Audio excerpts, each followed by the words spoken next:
ಶನಿದೇವ ಹೆಗ್ಲೆ ಇರಿದ್ರೆ ನಮ್ಗೆ ತೊಂದರೆ ಕೊಡ್ತಾರೆ, ತೀರಿಸಲಾಗದ ಕಷ್ಟವನ್ನ ಕೊಡ್ತಾರೆ ಅಂತ ತುಂಬಾ ಜನ ಅವರಂದ್ರನೇ ಹೆದರ್ಕೊಂತಾರೆ. ಹೆದರಬೇಡಿ, ಶನಿದೇವನನ್ನ ಕರ್ಮಫಲದಾತ ಅಂತ ಹೇಳ್ತೀವಿ. ಅವರು ಒಂದು ದಂಡವನ್ನ ಹಿಡಿದು ನಿಮ್ಮನ್ನ ಶಿಕ್ಷಿಸಿ ನಿಮ್ಮ ಜೀವನವನ್ನ ಹಾಳು ಮಾಡ್ಲಿಕ್ಕೆ ಬರೋದಿಲ್ಲ.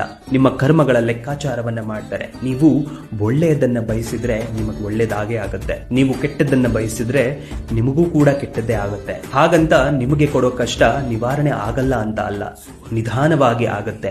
ನಿಮ್ಮನ್ನ ಒಳಗಡೆಯಿಂದ ಬಲಶಾಲಿಯನ್ನಾಗಿ ಮಾಡ್ತಾರೆ. ಇದು ಶನಿದೇವನ ಕೆಲಸ. ತಾತ್ಕಾಲಿಕವಾದದ್ದನ್ನೆಲ್ಲ ದೂರ ಮಾಡಿ ಕೊನೆಯವರೆಗೂ ಯಾರಿರ್ತಾರೋ ಅವರನ್ನ ಮಾತ್ರ ನಿಮ್ಮ ಜೀವನದಲ್ಲಿ ಉಳಿಸ್ತಾರೆ. ಶನಿದೇವ ಒಂದು ಕನ್ನಡಿಯ ಹಾಗೆ, ನೀವೇನೇ ಕರ್ಮಗಳನ್ನ ಮಾಡಿದ್ರೂ ಕೂಡ ಅದು ಪ್ರತಿಬಿಂಬಿಸುತ್ತೆ. ಆದ್ರಿಂದ ಶನಿದೇವ ನಿಮ್ಮ ಮುಂದೆ ಎಂಥದ್ದೇ ಪರೀಕ್ಷೆಗಳನ್ನ ಇಡ್ಲಿ, ಅದನ್ನ ಧೈರ್ಯವಾಗಿ ಭೇದಿಸಿ ಪುಣ್ಯಗಳನ್ನ ಹೆಚ್ಚಾಗಿ ಮಾಡಿ. ಈ ಕಷ್ಟಗಳೆಲ್ಲ ತೀರಿದ ಮೇಲೆ ಹಿಂದೆ ತಿರುಗಿ ನೋಡಿದಾಗ ಅದರಿಂದ ನೀವು ಎಷ್ಟೋ ವಿಷಯಗಳನ್ನ ಕಲ್ತಿರ್ತೀರ. ನಿಜ ಅಲ್ವಾ? ನಿಮ್ಗೇನನ್ಸುತ್ತೆ?